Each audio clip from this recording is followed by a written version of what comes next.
evening, ladies and gentlemen. It's evening, it's Wednesday evening when I do this video. It is Thursday when you see this video in your country, on your screen.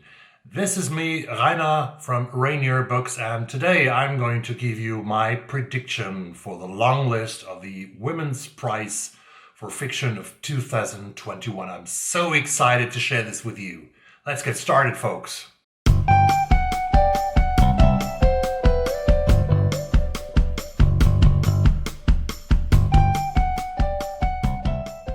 On March 10, which is next Tuesday, the jury of the International Women's Prize for Fiction will release its long list of 16 titles of 16 novels that they nominate for the International Women's Prize of 2021.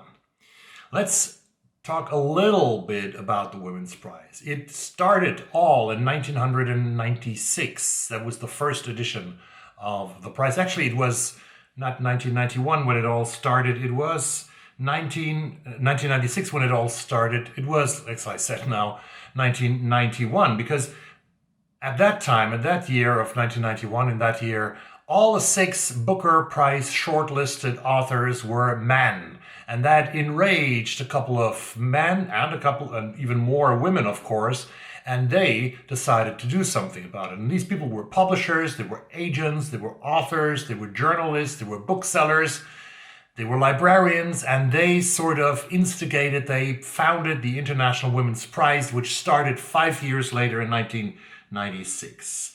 And the first award went to an author named Helen Dunmore and her novel, A Spell of Winter. That was historic, exactly as historic as last year's winner, which was the 25th winner of the International Women's Prize, and it went to, as you know, Maggie O'Farrell for her amazing and beautiful novel, Hamnet. In between those 25 years, authors like Anne Patchett for Bel Canto have won the Women's Prize. Zadie Smith won it for On Beauty.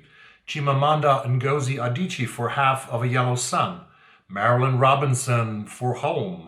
Ali Smith, How to Be Both, and of course Camilla Shamsi for Home Fire. They all won the Women's Prize. And BookTube's own Simon Savage from Savage Reads has read all 25 winners together with his mom, and his videos together with his mom where he covers the Women's Prize, not only the 25 winners that they sort of reviewed and picked their personal favorite out of it, but also the videos where they talk about the long lists and the short lists are legendary on BookTube. I just love them. Simon is also covering the long list this year, of course, and apparently, as he answered yesterday to me on Twitter, he knows already things. He's a man who knew too much, the new James Stewart of Liverpool. So don't miss the discussion Simon has with his mums about the Women's Prize, but also don't miss the long list that I predict now. So, yes, are there other awards for women? Yes, there will be a new award in 2022, and this will be very interesting because it's going to be competition for the Women's Prize. Next year, we will have the Carol Shields Prize for Fiction from 2022 onwards, and it will reward authors from Canada or the United States, female authors who are women or non-binary writers. And with $150,000, it will be a huge sum to win in the literary world. And what I can say is that the Women's Prize is definitely a little bit more conservative than the new Carol Shields Prize, because one book this year, folks, that you are going to miss on my long list will not be on the long list. And this is The Death of Vivek Oji by Akwaeke Emezi.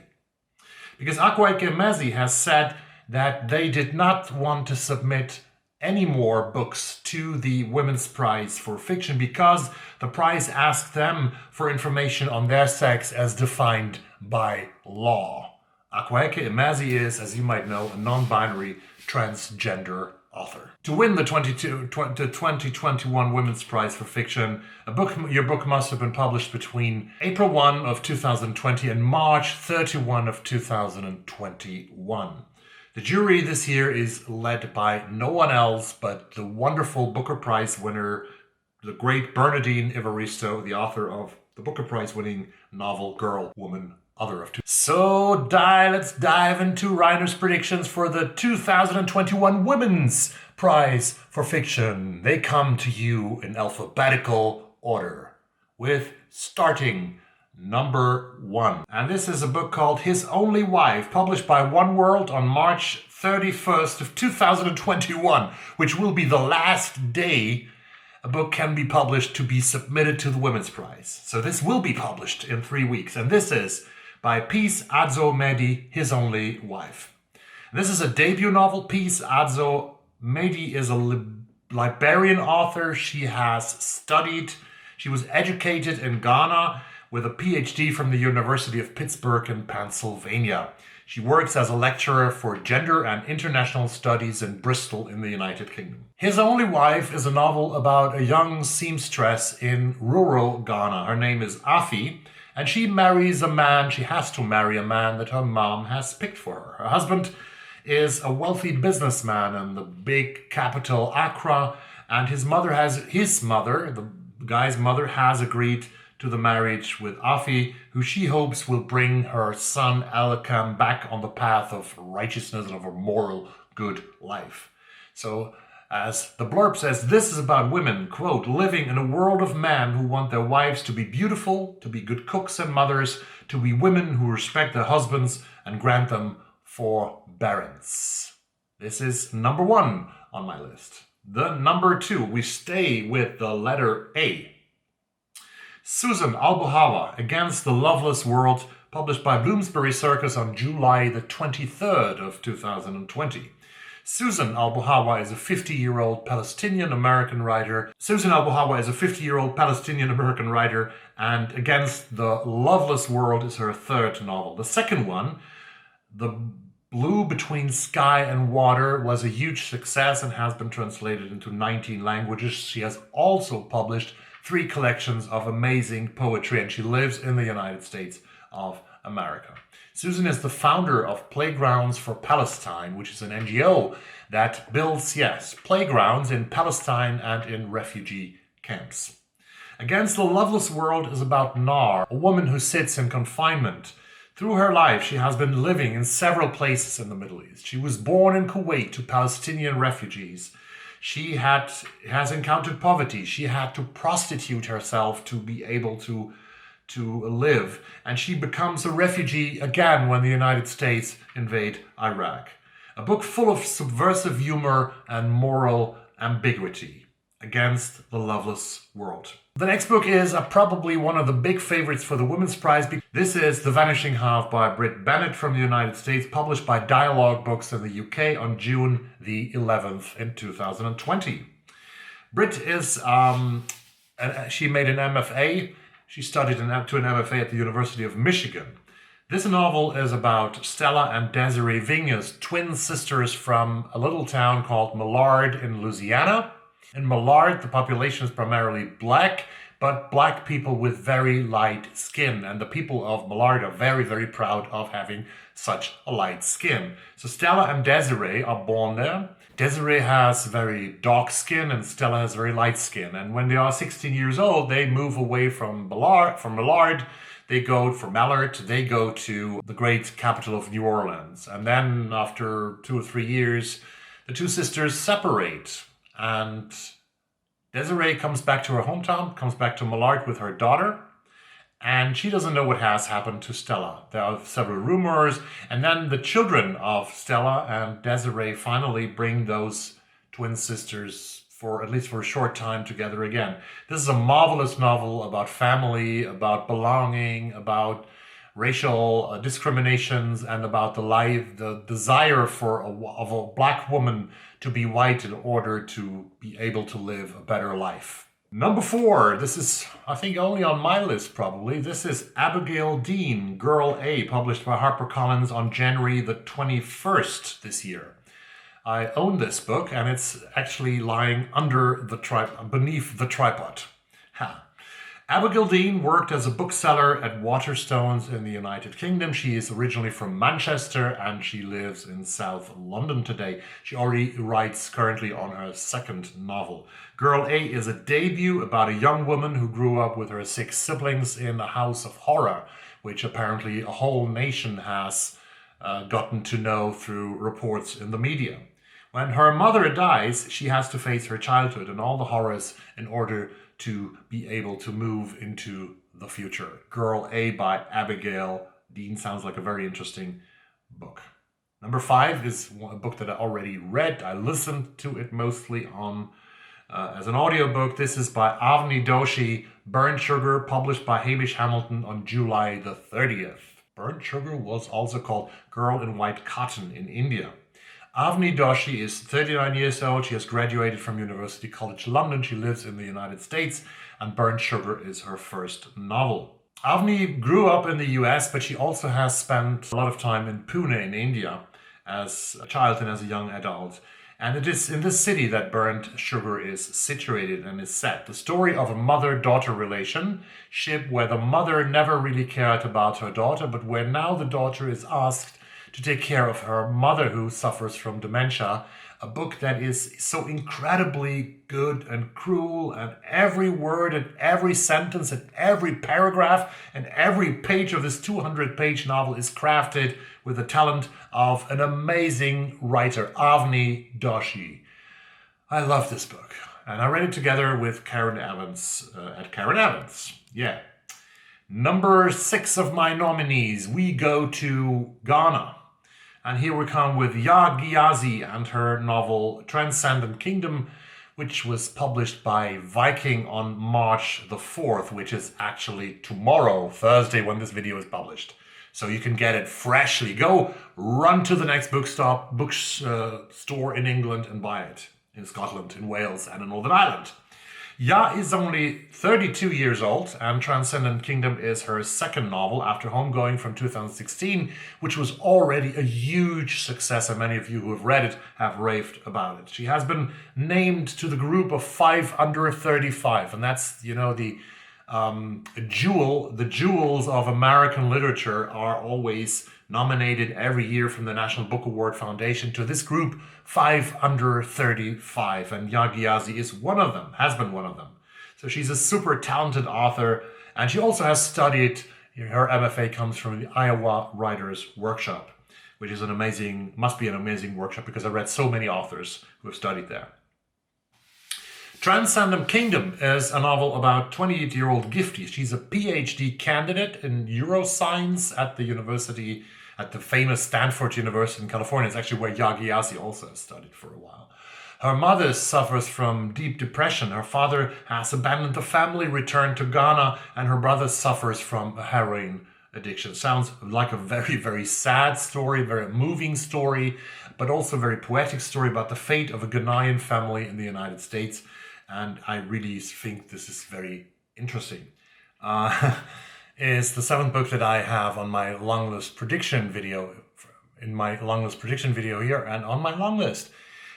Sisters is her second novel. She actually won a contract with the publishers Jonathan Cape for 2 books, winning a short story competition some years ago, and now she delivered her second novel. Stephen King is one of Daisy's favorite authors, and I think that Kingish vibes are visible in Sisters, which is a story about 2 teenage girls who move with their single mother, to the coast, to the East Coast in England, to a very small coastal town. Something happens in school, something horrible, and we get slowly closer about the secrets of the past that still haunt the present. We know that this story has been told in a lot of variations, but Daisy Johnson tells it in a very compelling and thrilling and really well crafted way. We go to the Caribbean from Barbados. Cherie Jones comes from Barbados. She wrote her debut novel, How the One-Armed Sister Sweeps Her House, published by Tinder Press on January the 21st. This is a novel from a woman who has studied in the UK, but who has returned to Barbados and lives there with her family. It's about Lala, a young woman living in Baxter's Beach, Barbados, together with her husband, who is a petty criminal, not a nice guy. Her grandma used to tell her stories what happens when women disobey. Stories that included a one-armed woman sweeping her house. A chain of events start with a gunshot. The husband has something to do with it. And that changes Lala's life. And this story is described as an intimate and visceral portrayal of interconnected lives across race and class in a rapidly changing resort town. So now we made half of the list. Time to sip a sip of tea. Today I'm drinking black tea, Rhonda mixture from Fortnum & Mason's in London, with a little spill of milk and some sugar.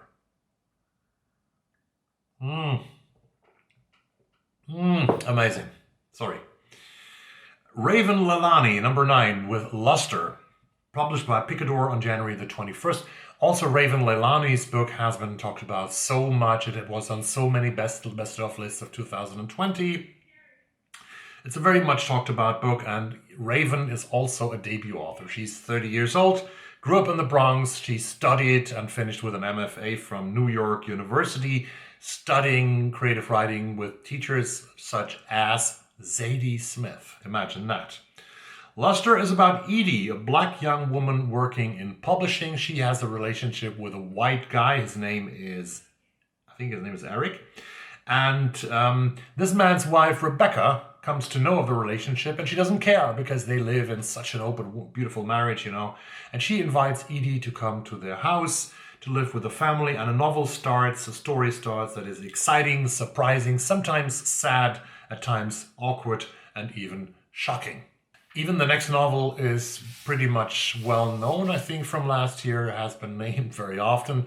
This is by Megha Majumdar. It's called The Burning, published by Scribner on January the 21st. Megha is originally from India. She had lived the first 20 years of her life, I think, in Calcutta, and she now lives in the US. She's 32, 33 years old, studied at Harvard and Johns Hopkins University. And this is her first novel, the story of a woman who witnesses a terrorist attack, posts on Facebook about the attack next day, and a shitstorm starts, and she gets arrested by the police, suspected of having committed the terrorist attack herself. And this has to do with her personal trainer, with another guy, in the lives of 3 people involved with each other who didn't know so much about each other in the beginning, and an ending that we're not going to reveal, of course. A book that will be published the day after the nominations come out, so it's still eligible for the Women's Prize longlist, is Inbolo Umbre, How Beautiful. This book was supposed to be published last year, but it got delayed due to COVID-19. Imbolo Umbre is 39 years old, and How Beautiful We Were is her second novel after her debut that was called Behold the Dreamers. If you remember, Behold the Dreamers, the debut novel of Imbolo Umbre, got her a contract before she published the novel of more than $1 million, which is quite rare in the business. She came to the United States in 1998, studied at Rutgers and studied at Columbia. Her second novel, Now How Beautiful We Were, is situated in a fictitious African town named Kozava, where the inhabitants suffer a lot from the works of an American oil company who exploits the earth, who poisons the water. Children and young people die of poisoned water, and the reparations are promised but never made. And the people from the village, they fight against this injustice, against their own government who supports the Americans, and against the American company. And this decade-long fight is being depicted in the book from the perspective of a young girl from a family in Kozava. Number 12 was a book that was shortlisted for the National Book Award in the US. This is by Lydia Millet, a children's Bible published by W.W. Norton on June the 12th. Lydia Millet is 53 years old. She debuted in 1996 with Omnivorous, which is a coming-of-age story. In 2000, she published her second novel called George Bush, Dark Prince of Love, which circles around a woman living in a trailer park who is obsessed of the 41st president of the United States, George Bush the Elder. In 2010, Lydia Millet was nominated for the Pulitzer Prize for her novel Love in Infant Monkeys. And last year came A Children's Bible, which is a novel that centers around a group of teenagers and juveniles who spent holidays with their parents, and the parents are celebrating their lives, enjoying everything, don't take responsibility. Climate change connected hurricane occurs, and the children go into the woods, and this is sort of an apocalyptic story. Her 13th novel for Lydia Millet, and I think one that has a chance to get nominated for the Longlist. We come to number 13, which is hopefully not an unlucky number for Jennifer Nansuga Makumbi and her novel The First Woman, published by One World on October 1 last year. Jennifer Nansuga Makumbi is the very first woman published by One World on October 1. The First Woman is the second novel of the author. The protagonist is a girl named Kirabo, who grew up without her mother, but she grew up with a lot of other strong women, her grandmothers, her aunts, her cousins, and friends, and she's headstrong and determined. And when she comes into her teenage years, she starts really for the first time in her life feeling the absence of the mother that she never had, that she never knew. This is a coming-of-age story of a young Ugandan woman in a time when her country is shaken and definitely hurt and troubled by the brutal dictatorship of Idi Amin. Back to the Caribbean, and number 14 on my list, which is Ingrid Perez, Love After Love, published by Faber and Faber on April the 2nd. Many of you have raved about this beautiful novel. It's a debut novel. Ingrid Perez is a writer who is from Trinidad and Tobago, who lives in the UK. Her debut won the Costa First Novel Award of 2020. It centers around a family in Trinidad, a woman with her son living separated from a husband who abused them, and with a lodger, a man who has a lot of secrets. This is a novel about secrets of the past that still can always influence your life, especially when they come and surface, and a story about forgiveness and the lives of gay people, of the not easy life of gay people in the Caribbean. Number 15, I already finished that book last year with Paula from Draw Your Book, and we liked it. I loved it. Actually, it was my number 2 read of 2020. This is Vanessa Veselka, The Great Offshore Grounds, published by W&N on January the 21st of 2021. Vanessa Veselka is an activist. She's a union organizer. She has worked in countless jobs, and she lives in Portland, Oregon. The Great Offshore Grounds is Vanessa's second novel, and is, to me, it's nothing less than a great American novel about the land and the sea, about the immense poverty in the richest country on earth, and about the quest of two half-sisters looking for their mother all over the country and try to find a place in life for themselves where they have life insurance and where they can sort of live a peaceful and a good and easy life. A great novel. Number 15, Vanessa Veselka, The Great Offshore Grounds. And last but not least, only last in terms of alphabet, is Hafsa Zayan, We Are All Birds of Uganda, published by Murky Books on January the 21st in the United Kingdom. Hafsa Zayan, I hope that I pronounce your name some right here, is a lawyer living in London in England. Her debut novel, We Are All Birds of Uganda, she chose, I think this is the only novel of all the 16, she chose a male protagonist, and his name is Samir. He's doing very well. He's an IT guy, he's a tech guy, he's a nerd, he knows computers, and he lives in a very nice apartment in Clerkenwell in central London. But he gets never really accepted by his colleagues. He has his past in Uganda, and he's pulled between the ancestry, where he comes from, and the modern world that he acts in, that he's living in. And then he's called back to home due to an unexpected tragedy. The story moves between the 1960s and the present, between Africa and Europe, exploring racial tensions, generational divides, and what it means to belong. And the most important thing are the birds that travel. We Are All Birds of Uganda by Hafsa Zayan. And this completes my list of the 16 titles which I think should be, would be, could be nominated for the International Women's Prize for Fiction.